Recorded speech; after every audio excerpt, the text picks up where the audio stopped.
BJP ছেড়ে তৃণমূল কংগ্রেসে যোগদানের পরেও আলিপুরদুয়ারের বিধায়ক সুমন কাঞ্জিলালকে তাদের সদস্য হিসেবে বলার সময় দেওয়ায় অধ্যক্ষের বিরুদ্ধে পক্ষপাতের অভিযোগ তুলে দ্বিতীয়ার্ধে বিধানসভার অধিবেশন থেকে ওয়ার্কআউট করে বিজেপি।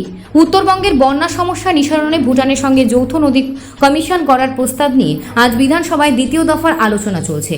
আলোচনার শুরুতেই বিজেপির মুখ্য সচেতক শঙ্কর ঘোষ এ বিষয়ে অধ্যক্ষের দৃষ্টি আকর্ষণ করেন। সুমন কাঞ্জিলালের নাম তাদের বক্তা তালিকা থেকে বাদ দেওয়ার দাবি জানাতে থাকে। অধ্যক্ষ এই দাবি না মানায় বিজেপির সদস্যরা স্লোগান দিতে দিতে কক্ষ ত্যাগ করেন। Bureau report, news prime Times. 60 minute বাইরেও দেখা যাচ্ছে যে যিনি বাইরে তৃণমূলের পতাকা নিয়েছেন, অভিষেক বাবুর কাছ থেকে যিনি তৃণমূলের পতাকা গ্রহণ করেছেন, তৃণমূলের মঞ্চে যাকে দেখা যায় সেই সুমন বাবু এখানে বিজেপির হয়ে নাম দেখা দিচ্ছে। বিজেপি পরিষদীয় দলের পক্ষ থেকে তো তাকে নাম দেওয়া হয়নি, তাহলে এই নাম কেন দেওয়া হলো?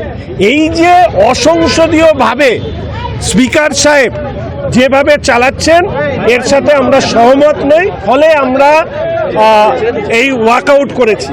আমি মনে করি এর থেকে অনেক কঠিন ভাষা ব্যবহার করা উচিত, যে এই ধরনের রাজনৈতিক দ্বিচারিতা আমরা অন্তত এর আগে কখনো দেখিনি। যে সুমন বাবুকে নিয়ে এত বিতর্ক, সেই সুমন বাবুকে বিজেপির নামের সাথে যুক্ত করে আমাদের সময় না, তৃণমূল কংগ্রেসের সময় থেকে সময় অ্যালটেড হয়েছে, অথচ নাম দিয়েছে ভারতীয় জনতা পার্টি।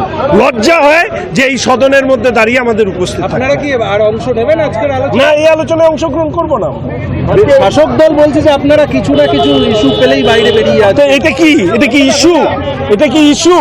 এটা তো মানে সংসদীয় গণতন্ত্রের ক্ষেত্রে দ্বিচারিতার উদাহরণ। যে এক্সাম্পল আজকে সেট করা হলো, আমি মনে করি না যে এই ধরনের এক্সাম্পল এর আগে কখনো কোনো জায়গায় দেখা গেছে, যেখানে একজনের বিরুদ্ধে আমরা দলীয়ভাবে তার বিরুদ্ধে ইতিমধ্যেই স্পিকার সাহেবের কাছে অভিযোগ জমা দিয়েছি ডিফরমেশন কেসের, সেই কেস চলছে।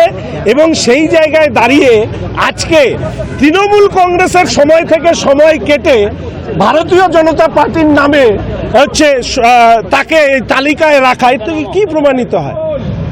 সংসদীয় রুল বুক কি ফেলে দেওয়া হয়েছে? আমরা জানি না। ফলে এই ধরনের ঘটনায় আমরা প্রতিবাদ করতে গিয়ে আমরা আজকে ওয়াকআউট করলাম। সুমন কাঞ্জিলালের অবস্থান আপনি জানতে চেয়েছিলেন স্পিকারের কাছে, উনি কি বললেন এবং আপনারা তাতে কতটা?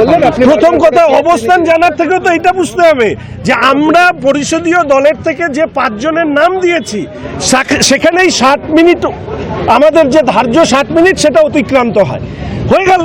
অবস্থানে জানার তো বিষয় নেই, আমি তো নাম দিইনি।